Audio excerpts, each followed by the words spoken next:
Yes. Bharat और चीन के बीच सीमा विवाद कोई नया तो है नहीं। विराम। चीन चाहता भी नहीं है कि सीमा विवाद कभी सुलझे। विराम। अगर एक बार सीमा विवाद सुलझ गया तो उसके विस्तारवादी मंसूबे पूरे कैसे होंगे। विराम। चीन का भारत के साथ ही नहीं, अपने सभी पड़ोसियों के साथ सीमा विवाद है और हर देश के भूभाग को उसने इसी तरह विवादित बनाकर कब्जा कर रखा है। विराम। अरुणाचल प्रदेश को लेकर भारत का रुख शुरू से ही स्पष्ट रहा है कि यह भारत का अभिन्न हिस्सा है। विराम। भारत के रक्षा मंत्रियों के अरुणाचल प्रदेश के सीमाई इलाकों के दौरों पर चीन आपत्ति करता रहा है। विराम। हालांकि अरुणाचल प्रदेश में उसकी गतिविधियों पर भारत की नज़र है। विराम। सामरिक महत्व और चीनी गतिविधियों को देखते हुए भारत ने भी अरुणाचल प्रदेश से सटे सीमाई इलाकों में सड़कों का जाल बिछाने और पुलों के निर्माण का काम जोरों पर है। विराम।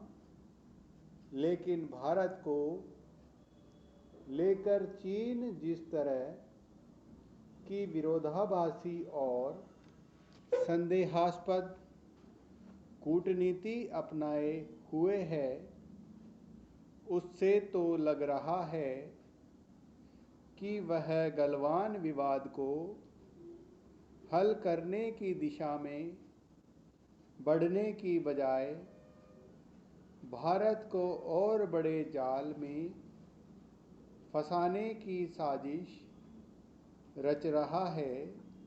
विराम।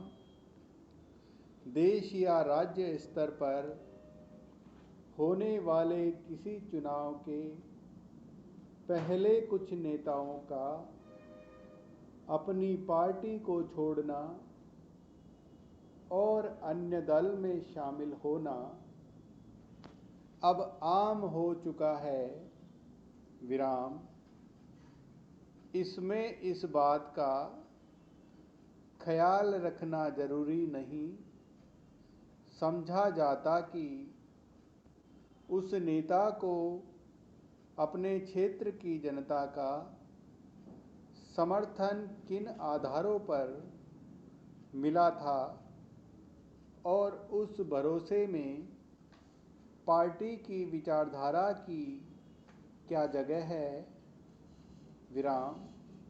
यह एक तरह से अपने सामने आए अवसरों को देखकर अपनी निष्ठा को दरकिनार करने जैसा होता है, लेकिन लोकतंत्र में दल बदलने को एक आम प्रक्रिया के तहत देखा जाता है।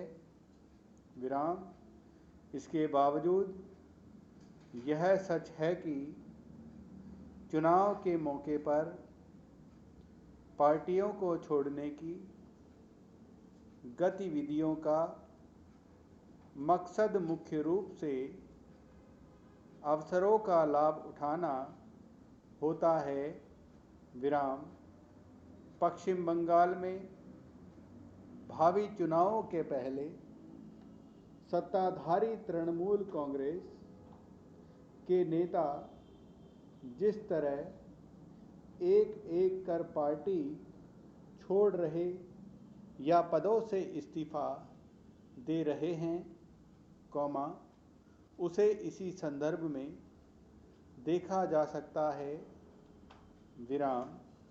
शुक्रवार को राज्य सरकार में वन राज्य मंत्री राजीव बनर्जी ने अपना विभाग बदलने के तरीके से नाराज होकर अपने पद से इस्तीफा दे दिया। विराम।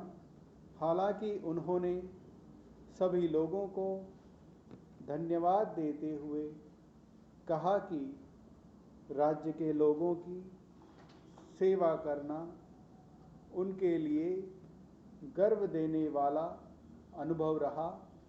विराम।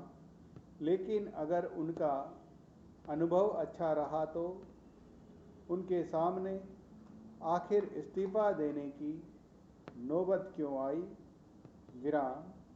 पिछले महीने राजीव बनर्जी ने अपनी ही सरकार को भ्रष्ट और बेईमान कहा था। विराम।